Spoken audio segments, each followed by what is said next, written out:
Баршаңызға қайырлы күн достар, сіздермен мөлдір.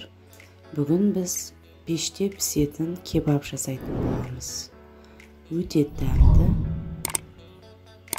керемет үй жағдайында пісетін кебаб, яғни шашлык. Керекті заттар: 4 пияз, кішілеу, чеснок, ащы, бұрыш қосамыз. Міне,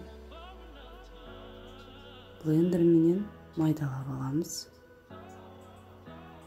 Араластырып, міне, енді саламыз. Мен алдын ала 2 булка нанның 2 кусогын жібітіп алдым.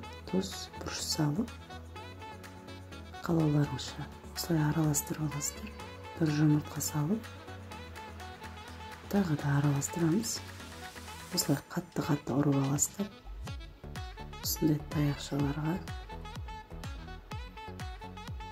салып 200 градуста 30-40 минуттай пісіріп аласыздар. Міне, өте дәмді болып шықты. Жасап көріңіздер. Алдағы уақытта менің каналымда көптеген рецептер шығады.